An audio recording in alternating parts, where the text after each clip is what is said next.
수월의 무토사주입니다. 정민년, 경술월, 무신일, 갑자시입니다. 가을의 무토는 일반적으로 화목을 얻으면은 그 무토의 아름다움을 드러낼 수 있습니다. 화가 용신이고 목이 희신이어서 목화상생을 하게 되면은 수금은 기구신이고 내 자신을 상징하는 토, 비견급제는 한신이 됩니다. 사주에서 불이 있는가 목이 있는가를 살펴보겠습니다. 정화, 정인이 일단 연간에서 보입니다. 그렇다면 희신에 해당되는 목이 시간 간목에서 보입니다. 간목과 정화가 유정하게 목화 상생을 합니다. 물론 간목은 병화를 만나면은 같은 양간끼리, 정화는 을목을 만나면은 같은 음간끼리 더 유정한 상생을 할 수가 있으나 같은 목화의 기운인 양의 기운끼리 목화 상생을 하는데 크게 나쁘게 볼 이유는 없습니다. 특히나 이 사주는 정화가 조토인 미토와 위에 동조하고 있고 바로 옆에서 술토가 같이 도와주고 있습니다. 이렇게 되면은 화목이 용신과 희신일 때는 지지에서 인, 묘, 사오미, 술토가 용신의 근이 됩니다. 그 용신의 근에 해당되는 미토와 술토 두 개의 용신의 근, 뿌리를 두고 있습니다. 그러나 이 미토와 술토가 동시에 왔다 하더라도 축토가 오면은 축미충과 축술충, 축술암합의 작용이 발생할 수 있습니다. 그래서 지지에서는 축토가 만나는 것을 꺼려하게 되는 것입니다. 대우는 10년, 세우는 12년에 한 번씩 피할 수 없는 거라고 봐야 합니다. 경금이 간목을 극하려고 할 때 이 간목은 정화에 의탁해서 정화로 하여금 경금을 제어해 줌으로 인해서 경금의 극으로부터 자유로워질 수 있습니다. 그런 이치로 본다면 사실은 정화보다는 병화가 와주었으면 하는 아쉬움은 있습니다. 왜냐하면은 정화는 경금을 제해 주는 데 있어서 병화만한 작용력은 미치지 못하기 때문에 그렇습니다. 그래도 이 정화가 사주 원국의 다른 글자에 방해를 받지 않는 용신의 근이 있고 또 간목이 도와줌으로 인해서 이 정도의 사주 구성이라면은 경금이 없다면은 관인상생격입니다.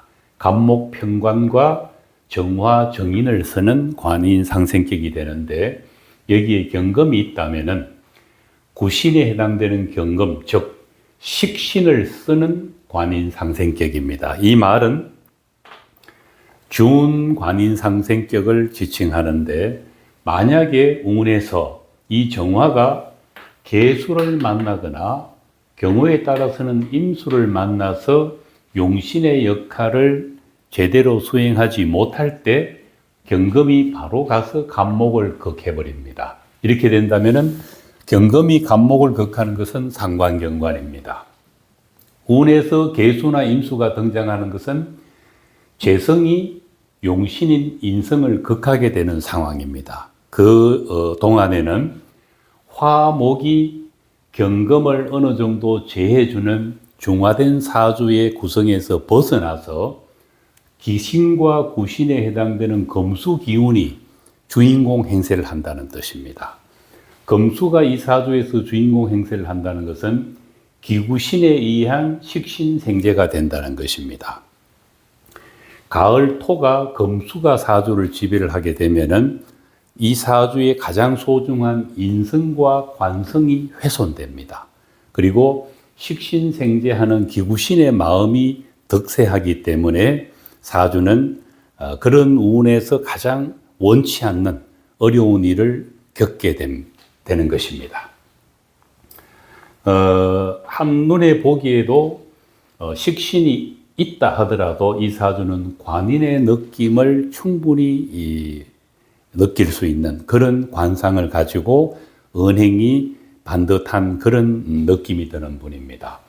이 간목이 정화 자리에 오고 정화가 간목 자리에 가서 경gon과 간목이 이렇게 마주보고 있고 인성이 시간에 가가 있다면은 아무래도 상관과 관이 살짝 부딪히는 느낌을 시간에서 정화가 이렇게 보태주는 모습으로 이 사주와는 조금 다른 느낌이 들 겁니다. 근데 이 사주는 인성이 연간에서 더 가시성이 높은 자리에서 식신을 어느 정도 제해주고 그것을 간목이 지원해주기 때문에 이 사주는 아무래도 관인상생의 묘한 그런 느낌을 받을 수밖에 없는 사주입니다.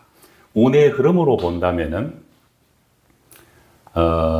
신금을 지나고 임자 개축은 특히 앞서 말씀드린 대로 축토의 운을 만나버렸습니다. 이 축토를 만나는 29세부터 38세까지는 미토와 술토, 용신의 근이 제약을 받게 되었습니다. 그러면은 천간에 있는 용신과 희신은 뿌리를 잃어버린 상태로 10년간 지내야 됩니다.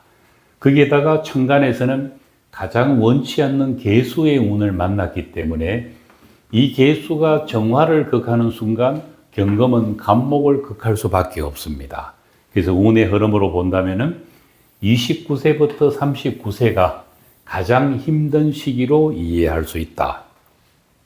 사주에서 본다면은 가을에 남편이 금이 있지만은 그 금을 일정 부분 제해 줄 수 있는 아름다운 정인이 있어서 내 남편은 편관이라는 글자를 가지고 있긴 하지만 내 남편 기준으로 봤을 때는 상관인 정화가 있어서 어느 정도 사주의 균형이 잡히는 것으로 보입니다. 그러나 이런 계수가 와서 정화를 무력하게 해버리면은 내 남편은 편관의 작용에 의해서 금극목을 당해버릴 수밖에 없습니다. 그렇게 된다면 아마도 무모한 일을 벌리거나 성격이 무모해질 수도 있습니다. 그것은 비단 남편의 해석뿐만 아니라 이 술월의 무토에 해당되는 주인공의 사주 역시 이 정인을 놓쳐버리면은 계수 정제에 의해서 정인의 아름다운 용신의 아름다움을 잃어버리면은 본인 스스로도 식신이 편관인 관을 극해버리는 함정에 빠지게 되는 것입니다. 그래서 이때 이런 개축운이 원인이 되어서 남편이 하던 사업에 큰 빚을 본인이 떠맡아서 지금 현재도 빚을 갖고 있습니다. 물론 지금 현재는 갑인대운을 지나서서 을묘까지 진행되고 난 다음에 병진대운을 마주하고 있습니다. 이런 운이 단식 판단을 하면은 용신을 도와주는 갑인 을묘가 왔기 때문에 좋은 운이지만은 개축대운에서 일어난 그 문제를 달고 이 운을 살아야 하기 때문에 본인으로서는 전 남편이 진 빚을 갚느라고 고생을 많이 할 수밖에 없는, 그러나 운은 나쁘지 않은 운으로 보입니다. 그래서 새로운 인연을 만난다면은 충분히 새로운 삶을 살 수도 있는 그런 기대를 할 수 있는 사주이고, 특히 내년 병호 정미는 60갑자로 본다면은 아주 좋은 운이라고 할 수 있습니다. 대운에서 진토가 용신의 근에 해당되는 술토를 충을 하지만은 연지가 여전히 살아 있습니다. 그래서 진술충으로 인해서 분주함을 얘기는 하지만 천간으로 따라온 글자는 정화보다 더 좋다고 말할 수 있는 병화가 천간에서 만납니다.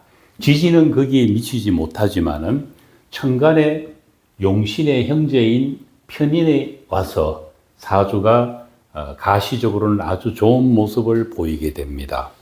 또 말년으로 나아간다면은 정사, 무오, 기미, 이 개축 임자 운에 비하면은 썩 기대치가 높은 미래의 운이 기다리고 있습니다. 이런 사주 구성을 가지고 있는 분들은 용신을 극하는 계수운을 각별히 주의할 필요가 있습니다.